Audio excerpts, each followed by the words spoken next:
మాట్లాడుకుంటున్నారు.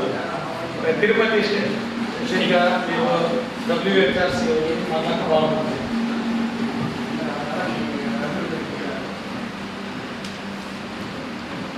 అస్సలాము అలైకుం, అందరికీ నమస్కారం.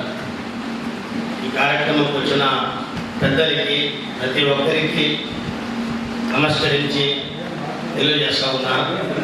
మన షేక్ సయ్యద్ మీరా గారు ఇప్పుడు ఇంతకుముందు ప్రసంగించారు. వారికి జరిగినటువంటి ఒక అనుభవాలు, ఒక అన్యాయం గురించి ఇలా ప్రశ్నించే వాళ్ళు ఈ రోజుల్లో చాలా తక్కువ. ఎందుకంటే ఇప్పుడు మనం విన్నాము, ప్రశ్నిస్తే మనం మనకు ఇబ్బంది పడుతున్నట్టుగా సమాజం ఏర్పడుతున్నాయి. అక్కడే కాదండి, ప్రతి చోట అక్కడే ఉన్నది. న్యాయం కోసం ఎవరైనా నిలబడితే వారికి ఏమంటే ఇబ్బంది, సమాజం అట్లా అయిపోయినది. కానీ మనం భయపడకూడదు. భయపడితే ఇలాంటి ఆర్గనైజేషన్లు అసలు రాదు. వచ్చినామంటే ప్రతి పేదవాడికి అండగా హ్యూమన్ రైట్స్ అనే సంస్థలు ఉన్నాయి అని వాళ్ళకి ధైర్యం రావాలంటే ఇలా ఫేస్ చేయాలి. మన మీరా గారు కానివ్వండి, మా WHRC state president Mastan Saheb కానివ్వండి, వీళ్ళందరూ సామాన్యుల తరఫున నిలబడి పోరాటం ఉన్న వ్యక్తులు.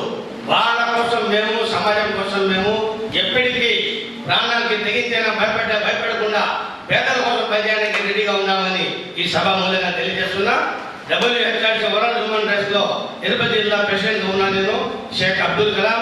దీనికి నేను గర్వపడతా ఉన్నా. ఎందుకంటే మేము చాలా అంతంత పెద్దలు లేకపోయినా కొన్ని హెల్ప్ చేశాము. కానీ ఎక్కడ పోయినా కూడా స్టేషన్కి పోనీయండి, ఆఫీస్కి పోనీయండి, ఒక పేదవాడికి తరపున పోతే మనకంటే ముందు కాల్ చంపేస్తాము. వాళ్ళు ఏమంటా ఉన్నారంటే మాకు అధికారులు ఫోన్ చేస్తూ ఉన్నారండి, వాళ్ళు మాకు చేయవద్దు అంటూ ఉన్నారు. ఎట్ట చేసేది అనేది ప్రతి చోట వస్తున్నది. కానీ ఈ సమాజం మారాలంటే ప్రతి పౌరులు బాధ్యతగా ప్రశ్నించాలి.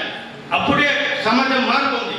మనకి ఎందుకులే వాళ్ళు ఉండారు, హ్యూమన్ రైట్స్ వాళ్ళు ఉండరు, ఆర్గనైజేషన్ వాళ్ళు ఉండరు అని అనుకుంటా ఉంటే ఈ సమాజం ఎప్పటికీ మారదు.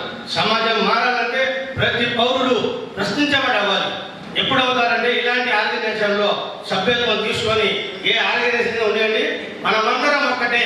ఎవరికి ఏ ఇబ్బంది వచ్చినా మనమందరం ఐక్యమత్యంగా నిలబడి అది ఎంతంటి వాళ్ళని కూడా న్యాయం చట్టం కోసం పోరాడితే ఎంతంటి వాళ్ళని కూడా తల వచ్చి తీరాలని ఈ సభ మూలంగా తెలియజేస్తున్నా. ఈ అవకాశం ఇచ్చిన మా షేక్ మీరా సాహెబ్ గారికి, అంటే మా WHRC స్టేట్ ప్రెసిడెంట్ గారికి మరొకసారి కృతజ్ఞతలు తెలియజేసుకుంటున్నా. జై హింద్, జై భారత్.